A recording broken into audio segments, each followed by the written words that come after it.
এজন্য দুনিয়াতে সব পাগলের দল, ও কেউ দুনিয়ার পাগল, কেউ আখিরাতের পাগল।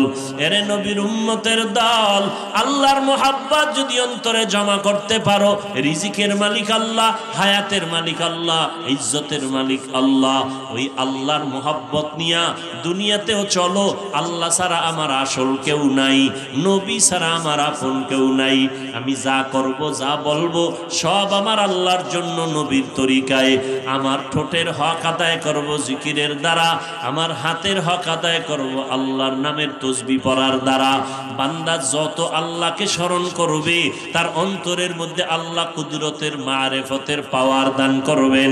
অতএব আল্লাহ ওলিরা এজন্য বেশি বেশি বেশি বেশি আল্লাহর নামের জিকির করেছেন। আল্লাহর জিকির করব কারণ কি? আল্লাহর যারা পাগল তারাই আল্লাহর জিকির করবে।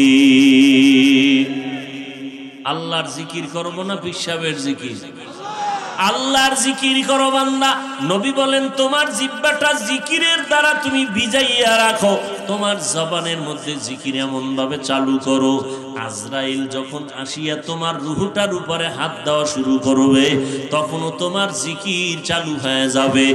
আর জান কবাজের সময় পাবে না, এমন এক হালাত যদি বান্দা তুমি তৈরি করতে চাও, হাঁটতে চলতে উঠতে বসতে সব সময় তুমি আল্লাহর জিকির করো। কি মুলুম্মদ মুজাদ্দিদুল মিল্লাত শাহ আশরাফ আলী থানভী রহমাতুল্লাহ আলাইহি বলেন, এরে দুনিয়ার মানুষ, ওলামায়ে কেরাম, মা বাবার দিকে সন্তান ভালো নিয়তে যদি তাকায়, বাইতুল্লাহরে পায়। আর যদি আলেম ওলামা আহলে হক এদের দিকে নেক নজরে কোনো উম্মত তাকায়, বাইতুল্লাহ পাবে না, বরং বাইতুল্লাহর মালিকের পেয়ে যাবে। আউলিয়ারা কারে উকবা ইখতিয়ার, জাহেলারা কারে দুনিয়া ইখতিয়ার। মাইলে মোমেন সোয়ে মোমেন মিশাওয়াত, মাইলে কাফের সোয়ে কাফের মিশাওয়াত। मैं दूर हो मजबूर हो ऐ सैयद आलम, मैं दूर हो मजबूर हो ऐ सैयद आलम। दीदार दिखाते नहीं आवाज सुना दो, दीदार दिखाते नहीं आवाज सुना दो।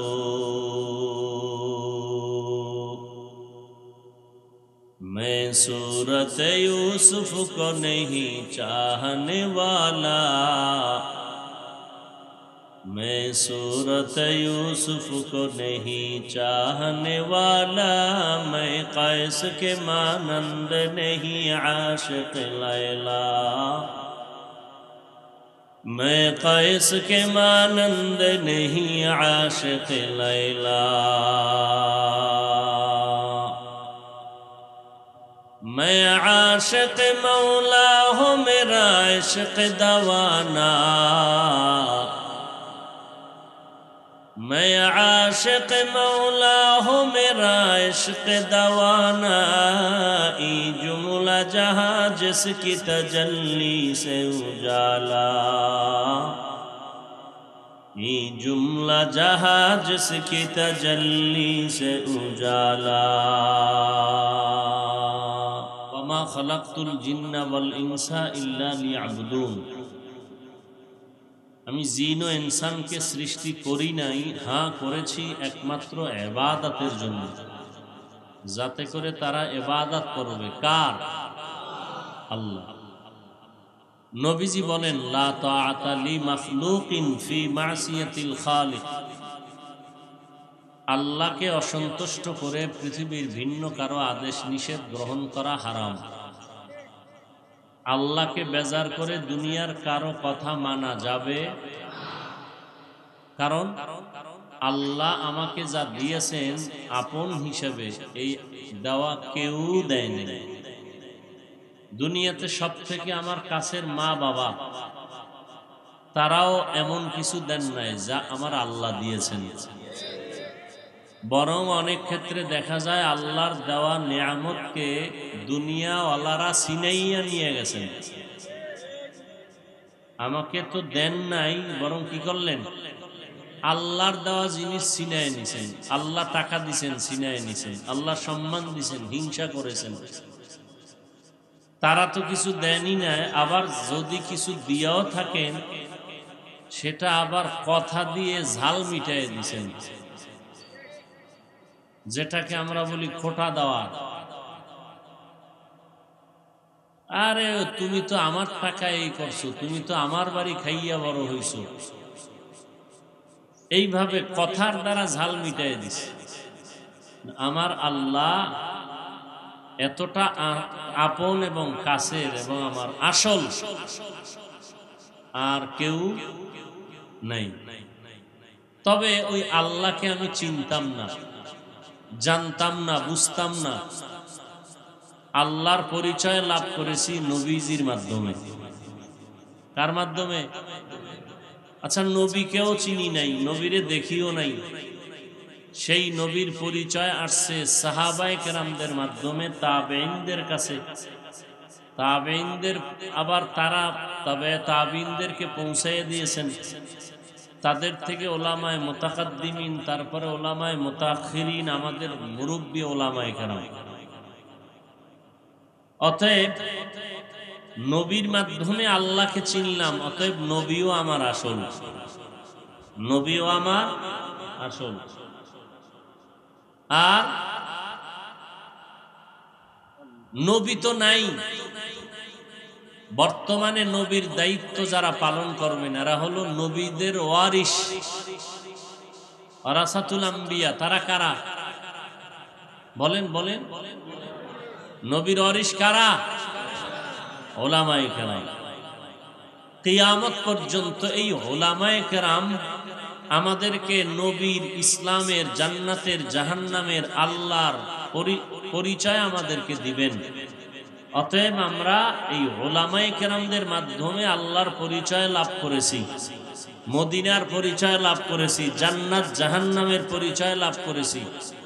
অতএব আমাদের উলামায়ে কেরামও আমাদের আপন, উলামায়ে কেরামও আমাদের আপন। তবে আসল না, আসল হলেন আমার আল্লাহ, আসল হলেন আমার নবী। আল্লাহ কি বলেন? আমি মানুষ এবং জিনকে সৃষ্টি করি নাই, হ্যাঁ করেছি একমাত্র ইবাদতের জন্য। ইবাদত কি? আল্লাহর বিধান তথা আল্লাহর হুকুম জীবনে বাস্তবায়ন করার নাম ইবাদত। আল্লাহর হুকুম জীবনে বাস্তবায়ন করার নাম ইবাদত। আল্লাহর হুকুম বাস্তবায়ন করব কেন? উদ্দেশ্য কি আমার এই ইবাদতের? লক্ষ্য কি? উদ্দেশ্য একমাত্র রেজায়ে মাওলা, আল্লাহর সন্তুষ্টি লাভ করা, আল্লাহকে খুশি করা। আর লক্ষ্য হলো বিনিময়ে জান্নাত পাওয়া। উদ্দেশ্য হলো আল্লাহর সাথে আমার মুলাকাত, লক্ষ্য হলো বিনিময়ে পাবো আমি জান্নাত। তাহলে ইবাদত করব কেন? আল্লাহকে রাজি করার জন্য, জান্নাত পাওয়ার আশায়। ইবাদত কোন সিস্টেমে করলে হবে? ইবাদত কিয়ামত পর্যন্ত একটাই নিয়মে ইবাদত হবে, ভিন্ন কোনো নিয়মে নয়, ভিন্ন কোনো নিয়াতে নয়, ভিন্ন কোনো নিয়মে নয়। একমাত্র আল্লাহর ইবাদত হবে মদিনাওয়ালা নবীর তরিকায়। আর কারো তরিকায় ইবাদত করা যাবে? ইবাদত করব আল্লাহর জন্য। কার তরিকায়? নবীর তরিকায় করলে ইবাদত। মানে ইবাদতের সীমানা কতটুকু? ওয়াজের প্যান্ডেল, মাদ্রাসা আর মসজিদ, হ্যাঁ, মানুষের জীবনের শুরু হতে শেষ পর্যন্ত আমার এই জীবন্ত বডি যেখানে যেখানে যাবে সেখানে সেখানে ইবাদত চলবে। পার্লামেন্টে যাবে, সেখানে ইবাদত। সচিবালয়ে যাবে সেখানে ইবাদত, অফিস আদালতে যাবে সেখানে ইবাদত, চাকরি করব সেখানে ইবাদত, ব্যবসা করব ইবাদত। দুই সিস্টেম, দুই নিয়ম, এক আল্লাহর জন্য, দ্বিতীয় রসুলের তরিকায়। নবী চাকরি করেছেন, ব্যবসা করেছেন, রাষ্ট্র পরিচালনা করেছেন না? অতএব যা করব আল্লাহর জন্য নবীর তরিকায় হলেই হবে তা ইবাদত। মা খালাকাতুল জিন্না ওয়াল ইনসি বাখা জুজ ইবাদত নিস্তে মাকসুদ আজ্জাহা। ইবাদতের সীমানা বান্দা তোমার জীবনের হায়াত থেকে মরণ পর্যন্ত তোমার এই ইবাদত চলবে। আল্লাহ বলেন আল্লাযী খালাকাল মাউতা ওয়াল হায়াতা লিয়াবলুয়াকুম আইয়ুকুম আহসানু আমালা ওয়া হুয়াল আজিজুল গফুর।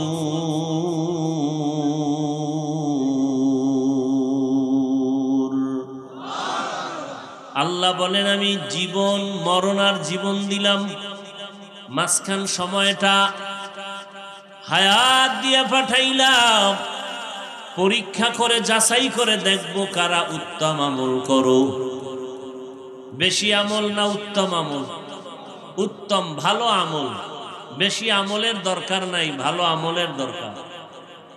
আপনি সারা দিন রাত নামাজ পড়লেন, ওযু নাই, কোনো লাভ হবে? আপনি নামাজ পড়লেন মানুষকে দেখানোর জন্য, কোনো লাভ হবে? অতএব ইবাদত হবে অনেক বেশি না ভালো? ভালো। আইয়ুকুম আহসানু আমালা। আল্লাহ বলেন আমি যাচাই করে দেখব, পরীক্ষা করে দেখব কারা তোমরা উত্তম আমল করো। আমল সে জিंदगी बनती है, जन्नत भी जहन्नम भी। अमल से जिंदगी बनती है, जन्नत भी जहन्नम भी। ये खाके फितरत में अपने न नूरी है न नारी। ये खाके अपने फितरत में न नूरी है न नारी। ইবাদত হবে সারা জিন্দেগি সব জায়গায়।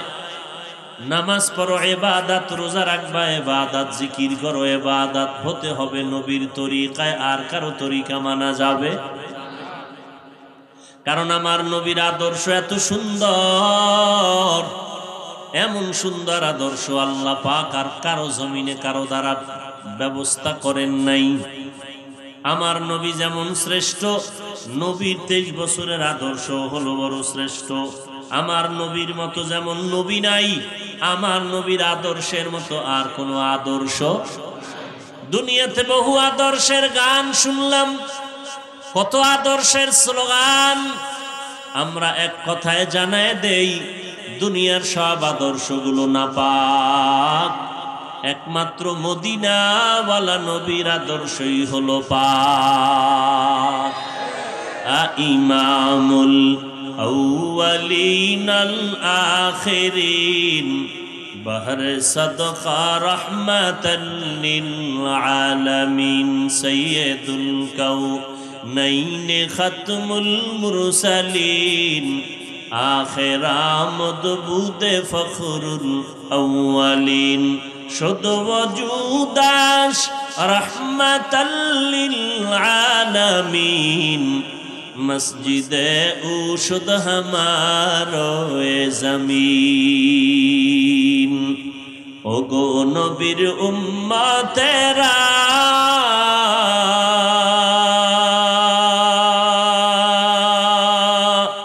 হয়ে আজি দিশাহারা,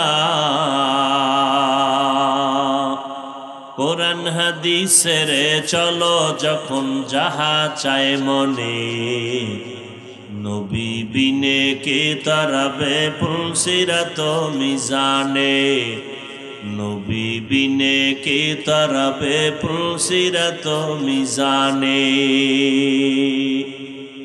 ভাইরা আমার, নবীজি এমন এক সময় জমিনের মধ্যে আগমন করেছেন যেই সময় মক্কার মানুষের মতো খারাপ মানুষ জমিনে আর কোথাও ছিল না।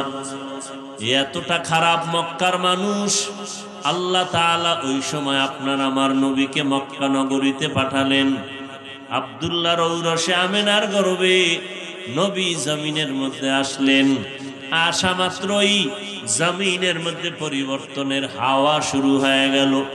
নবীজির 23 বছরের আদর্শের বয়ান যখন উম্মতের কাছে পেশ করলেন, নবীর আদর্শ উম্মতেরা গ্রহণ করতে যখন শুরু করলো, মক্কার মানুষ এত দামি হয়ে গেল, সারা দুনিয়াতে এত দামি আর কেউ নাই। মদিনার নবী বলেন, খায়রুল কুরুনি করনি সুম্মাল্লাযীনা ইয়ালুনাহুম সুম্মাল্লাযীনা ইয়ালুনাহুম। আমার যুগ, আমার সাহাবায়ে কেরামদের যুগ, তাবেঈনদের যুগ বড় স্বর্ণের যুগ। ও নবীর উম্মতের দল, আল্লাহ তাআলা নবীর আদর্শের কারণে মক্কার খারাপ মানুষগুলোকে এত দামি করেছিলেন। মক্কার মানুষ আল্লাহর কাছে এতটা প্রিয় হয়ে গেছেন, আল্লাহ 10 জনার নামে জান্নাতের টিকিট জমিনে পাঠায় দিয়েছেন। আতিনা ফি দারে দুনিয়া না হাসান, আতিনা ফি দারে উকবানা হাসান, ইয়া গিয়াসাল মুস্তাগীসিন ইহদিনা লিফতিখারা বিল উলুমে ওয়াল গিনা। হর গরিদে নে কতু তৈয়ার হে, जो न मांगे उससे तू बेजार है। আল্লাহ রব্বুল আলামিন বলেন, আমি মানুষ আর জিনকে কোনো কাজের জন্য বানাই নাই, একমাত্র ইবাদত করার জন্য বানাইছি। কার ইবাদত? আরো জোরে বলেন, মা খালাকুতুল জিন্না ওয়াল ইনসি বাখা জুজ ইবাদত নিস্তে মাকসুদ আজ্জাহা। ইবাদত বান্দা তুমি করবা, মরণ পর্যন্ত তোমার ইবাদত চলবে। ইবাদত মানি সারা রাত্র জিকির করে তসবিহ টানবা, দিনের বেলা রোজা রাখবা, এর নাম ইবাদত না। ইবাদত মানি তোমার জীবনে যা করবা সব তোমার ইবাদত। খানা খাইবা ইবাদত, খানা না খাওয়াটাও ইবাদত। রোজা রাখবা এটাও ইবাদত, রোজা না রাখো এটাও তোমার ইবাদত। কাউকে তুমি বন্ধু মনে করবা ইবাদত, কাউকে তুমি দুশমন মনে করবা তাও ইবাদত। মন গড়া হবে না, হতে হবে দুইটা থিওরির উপরে। এক, আমি যা করব যা বলবো আমার আল্লাহকে রাজি করার জন্য, আমি যা করব যা বলবো সব হবে মদিনাওয়ালা নবীর তরিকায়। নবীর তরিকায় খানা খাবেন ইবাদত, নবীর তরিকায় খানা খাবেন না তাও ইবাদত। রমজানে রোজা রাইখা বিকেল বেলা ক্ষুধা লাগে কিনা, পানির পিপাসা থাকে কিনা, খানাও সামনে থাকে, ইফতারির আর আধা ঘন্টা বাকি, খানাও সামনে আছে, এরপরও খায় না। যদি বলি দরজা আটকাইয়া পানি পান করো ভেতরে ঢুকিয়া, করবে? করবে না। পানির পিপাসাও আছে, পানিও আছে, খায় না কেন, পান করে না কেন? কার ভয়? हर के दारत खौफ हक दर दिल मदाम जन्नतुल मअवा देहद उरा मकाम जुज़्बा हक ची ज़े मखाअद इंसुजा फज़ले उ आमस्ते दर जुमला जहा। খানা সামনে আছে, রোজার হালাতে খানা খাওয়া ইবাদত নাকি খানা না খাওয়াটা ইবাদত? না খাওয়া ইবাদত, কারণ নবীর তরিকায় নাই। নামাজ পড়া যেমন ইবাদত, সূর্য যখন উঠতেছে ওই সময় নামাজ না পড়াটা ইবাদত, সূর্য যখন ডুবতেছে ওই সময় নামাজ না পড়াটা ইবাদত। ও বান্দা, রোজা রাখা যেমন ইবাদত, রমজানে রোজা রাখছো ইবাদত, আবার ঈদের দিনও যদি কেউ রোজা রাখে ইবাদত না, ওদিন রোজা না রাখা ইবাদত। সব হবে নবীর তরিকায়। নামাজ পড়া যেমন ইবাদত, নামাজ না পড়া ইবাদত। ও বান্দা, নামাজ পড়তে গেছো জানাজার নামাজ, কি নামাজ? রুকু করা ইবাদত, জানাজায় রুকু না করাটাই ইবাদত। সিজদা করা ইবাদত, জানাজায় সিজদা না করাটাই ইবাদত। কেন? বলে নবীর তরিকায় নাই। কথা ঠিক? জানাজায় দাঁড়াইয়া আমি সিজদা করব না, কেন? নবীর তরিকায় নাই। জানাজার নামাজে কোনো রুকু নাই, সিজদা নাই, আমি করব না, না করা ইবাদত। এজন্য বান্দা খানা খাবেন ইবাদত, ঘুমাইবেন ইবাদত। আমার নবীও ঘুমাইছেন, আপনিও ঘুমাবেন নামাজ বাদ দিয়া। ঈশার নামাজ পড়ে ঘুমাবেন, আবার ঘুম থেকে উঠিয়া ফজরের নামাজ আদায় করবেন। আপনার ঘুমটা হবে ইবাদত। কাউকে বন্ধু মনে করবেন ইবাদত। বলে কারে বন্ধু মনে করব? আমার আল্লাহ পাকের যে বন্ধু, আমার নবীর যে বন্ধু, সে আমারও বন্ধু। আবার কাউকে দুশ্মন মনে করবেন, তাও ইবাদত। যে আমার আল্লাহর নবী মানে না, আল্লাহকে মানে না, আল্লাহর নবীর ওয়ারিস উলামায়ে কেরামের মানে না, আলেমদের দুশ্মন, সে আমাদেরও দুশ্মন। কারণ আলেমের মাধ্যমে আল্লাহকে চিনলাম, কোরআন শিখলাম, হাদিস শিখলাম। ওলামায়ে আহলে হকের মাধ্যমে জান্নাত জাহান্নামের পরিচয় লাভ করলাম। ও বান্দা, ওলামায়ে কেরামের মাধ্যমে আমার বাবা, দাদা, নানা, নানির জানাজার নামাজ পড়াইলাম।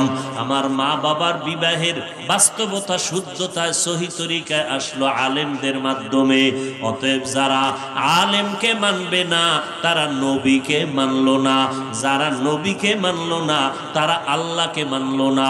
যারা আল্লাহকে মানলো না, তারা আমাদের বন্ধু হতে পারে না। এরে নবীর উম্মতের দল, এই দুনিয়াতে নবী আর আসবেন না, নবীকে আর আমরা দেখতে পাবো না। নবীর তরিকা আমাদের সামনে পেশ করবেন ওলামায়ে কেরাম, আলেমরা হাতে কোরআন নিয়ে, হাদিস নিয়ে উম্মতের বুঝাইবেন। অতএব আল্লাহর নবী বলেন, ও দুনিয়ার উম্মতেরা, ওলামায়ে কেরামদের পেছনে যাও, আউলিয়ায়ে কেরামদের পেছনে তোমরা সময় লাগাও। যদি অল্প সময় লাগাইতে পারো, হাকিমুল উম্মত, মুজাদ্দিদুল মিল্লাত শাহ আশরাফ আলী থানভী ফারুকী রহমাতুল্লাহ আলাইহি জীবদ্দশায় বাংলাদেশে যখন আসছিলেন, ওলামাদের মজলিস বসলো, হযরত ইসলাহি বয়ান করলেন। বয়ান শেষে মোনাজাত হলো। আলেম ওলামারা বিভিন্ন প্রশ্ন করলেন। এক সময় প্রশ্ন করে বলেন, হযরত, হাদিস শরীফের মধ্যে আছে, সন্তানেরা যদি মোহাব্বতের নজর লাগাইয়া মা বাবার চেহারা দেখে, বাইতুল্লাহর জিয়ারতের সওয়াব পায়, কবুল হজের সওয়াব পেয়ে যায়। কিন্তু আমরা জানতে চাই, মা বাবার দিয়ে তাকাইলে বাইতুল্লাহ পাওয়া যাবে, কিন্তু আমরা আল্লাহওয়ালা যারা আলেম, আহলে হক, আউলিয়া, ওলি আউলিয়া, এদের দিকে তাকাইলে আমরা কি পাবো? হাকিমুল উম্মত, মুজাদ্দিদুল মিল্লাত শাহ আশরাফ আলী থানভী রহমাতুল্লাহ আলাইহি বলেন, এরে দুনিয়ার মানুষ, ওলামায়ে কেরাম, মা বাবার দিকে সন্তান ভালো নিয়তে যদি তাকায়, বাইতুল্লাহরে পায়। আর যদি আলেম ওলামা আহলে হক এদের দিকে নেক নজরে কোনো উম্মত তাকায়, বাইতুল্লাহ পাবে না, বরং বাইতুল্লাহর মালিকের পেয়ে যাবে। আউলিয়ারা কারে উকবা ইখতিয়ার, জাহেলারা কারে দুনিয়া ইখতিয়ার। মাইলে মোমেন সোয়ে মোমেন মিশাওয়াত, মাইলে কাফের সোয়ে কাফের মিশাওয়াত। মা বাবার দিকে তাকাইলে কারে পায়? বাইতুল্লাহর জিয়ারত পায়। আর আলেম ওলামাদের বাইতুল্লাহর মালিকের দর্শন লাভ করতে পারে, বাইতুল্লাহর মালিকের মোলাকাত হয়। তিনি পয়গম্বরের হাদিস দিয়া দলিল দিলেন, আলান নবী সাল্লাল্লাহু আলাইহি ওয়া আলিহি ওয়াসাল্লাম মান আউলিয়া। নবীকে প্রশ্ন করা হলো আউলিয়া কাকে বলে? নবীজি জবাব দিলেন, ইযা রুউ যুকিরাল্লাহ। আউলিয়া ওলি কারা জানোনি? যাদের দিকে নজর দিলে আমার মাওলার কথা স্মরণ হয়। এরা খাস আউলিয়া, এরা ওলি আউলিয়া, এরা আল্লাহর আশিক, এরা আহলুল্লাহ, আল্লাহর পরিবারের সদস্যের মতো এরা কাছের মানুষ। এদেরকে আল্লাহ এমন পাওয়ার দান করেন। ক্বালান নবী সাল্লাল্লাহু আলাইহি ওয়া আলিহি ওয়াসাল্লাম ইত্তাকু ফিরাসাতাল মুমিন ফাইন্নাহু ইয়ানজুরু বিনূরিল্লাহ। আল্লাহর নবী বলেন, ও দুনিয়ার মুমিনেরা, আল্লাহর খাস খাস বান্দা জমিনের মধ্যে থাকবে, এদের অন্তরের পাওয়ার এত বিশাল, তোমরা তাদের ব্যাপারে সতর্ক থাইকো। কারণ তারা তোমরা যা দেখো না, ওলিয়া উলিয়ারা তা অনেক কিছু দেখে, নিজের চামড়ার চোখে দেখে না। আল্লাহ তাদেরকে এমন পাওয়ার দেয়, আল্লাহর নূরের আলো দিয়ে তারা অনেক কিছু দেখতে পায়। ওমরে ফারুক রাদিয়াল্লাহু তাআলা আনহু খুতবা দিতেছেন, হঠাৎ করে আওয়াজ দিলেন, ইয়া সারিয়া আল জাবাল, ইয়া সারিয়া আল জাবাল, ইয়া সারিয়া আল জাবাল। 100 মাইল দূরে পাহাড়ের পার্শ্বে ডাক দিয়া কয়, এই সারিয়া, পাহাড় পাহাড় পাহাড়, মানে পাহাড়ের ওই পার্শ্বে শত্রু সতর্ক। সারিয়া 100 মাইল দূর থেকে যখন এই খবর পাইল, কানের মধ্যে আওয়াজ আসলো, সতর্ক হয়ে গেল। সারিয়াকে জিজ্ঞাসা করা হলো, ওমরের কণ্ঠের আওয়াজ তুমি শুনছিলা নাকি? বলে, কাছে বৈশা বললে যে আওয়াজ পাই, মদিনাতুল মুনাওয়ারা থেকে আওয়াজ দিছে, আমি সে আওয়াজ কানে শুনতে পেয়েছি। আউলিয়ারা কারে উকবা ইখতিয়ার, জাহেলারা কারে দুনিয়া ইখতিয়ার। এই পাওয়ার আল্লাহ সবাইকে দান করেন না, এই পাওয়ার আল্লাহ তার বিশেষ বান্দাদের মধ্যে দান করেন। যেই বান্দাগুলো মুরাকাবা মুজাহাদা করতে করতে করতে করতে আল্লাহর দিকে অগ্রসর হয়, আল্লাহর মোহাব্বত এত অন্তরের মধ্যে জমা হয়ে যায়, বান্দা এখন আল্লাহকে ছাড়া কিছুই চিন্তা করে না। ডানে বামে সামনে পেছনে সব সময় শুধু আল্লাহর জিকির আর ফিকির চলে। জবান বান্দা ঘুমায় গেলে তার কলবের মধ্যে জিকির চলতে থাকে। ওই মেকল মাদ্রাসা মুফতি ফয়জুল্লাহ রহমাতুল্লাহ আলাই, যাকে মুফতি আজম বলা হয় আমাদের বাংলাদেশে, এত বড় জবরদস্ত মুফতি, এন্তেকালের আগ মুহূর্তে অসুস্থ বিছানায় পড়ে গেলেন। ডাক্তার আসলো, টেটিস্কোপ যন্ত্র কানের মধ্যে নিয়ে বুকের উপরে ধরলো, ধরা মাত্র একটা চিৎকার মেরে জমিনের মধ্যে পড়ে গেল। জিজ্ঞাসা করে হুশে আসার পরে ডাক্তার, তুমি চিৎকার মেরে বেহুশ হয়ে পড়লে কেন? বলে, আল্লাহর কসম, আমি এই যন্ত্রটা কানের মধ্যে লাগাইয়া মুফতি ফয়জুল্লাহর সিনার উপরে যখন ধরলাম, হাজার হাজার মানুষ এক জায়গায় বসিয়া আল্লাহর নামের জিকির করলে যে আওয়াজ হয়, তার কলবের মধ্যে সেই জিকিরের আওয়াজ আমি কানে শুনতেছি।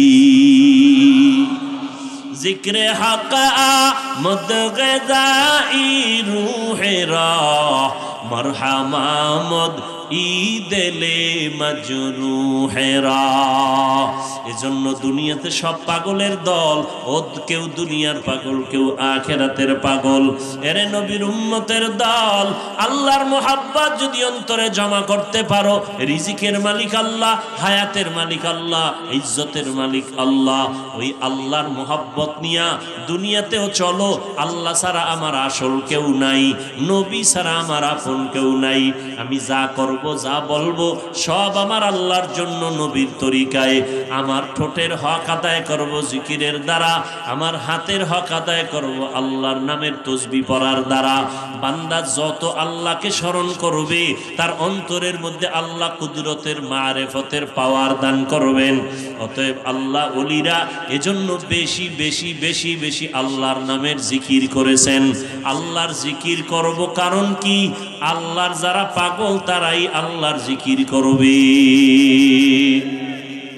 আল্লাহর জিকির করবো না পিশাবের জিকির? আল্লাহর জিকির করো বান্দা। নবী বলেন তোমার জিহ্বাটা জিকিরের দ্বারা তুমি ভিজাইয়া রাখো, তোমার জবানের মধ্যে জিকির এমন ভাবে চালু করো, আজরাইল যখন আসিয়া তোমার রূহটার উপরে হাত দেওয়া শুরু করবে তখনও তোমার জিকির চালু হয়ে যাবে। আর জান কবাজের সময় পাবে না, এমন এক হালাত যদি বান্দা তুমি তৈরি করতে চাও, হাঁটতে চলতে উঠতে বসতে সব সময় তুমি আল্লাহর জিকির করো। কার জিকির? আর এই জিকির মন গড়া করলে হবে না। খাঁটি আল্লাহওয়ালারা যেইভাবে জিকির তালিম দিবেন ওইভাবেই জিকির করতে হবে। আমি যখন লা ইলাহা ইল্লাল্লাহ বলবো, আমি লা ইলাহা বলিয়া খেয়াল করব, নাই নাই আমি যত কিছু বলি আছে আছে আছে আছে, কিছুই নাই, সব বাদ, লা মানি নাই। আমি বলি আমার টাকা, আমার বাড়ি, আমার গাড়ি, আমার সব। আল্লাহ কয় না, লা ইলাহা কিছুই নাই, একমাত্র কে আছেন? ইল্লাল্লাহ, আল্লাহ তাআলা ব্যতীত আর কোনো মাবুদ নাই, আমার কোনো মাশুক নাই, আমার কোনো মাহবুব নাই, আমার কোনো রাজ্জাক নাই, আমার কোনো জীবনদাতা নাই, আমার কোনো বিধানদাতা নাই, আমার হায়াতের মালিক নাই, মৌতের মালিক নাই। হ্যাঁ আছে তিনি একজনকে।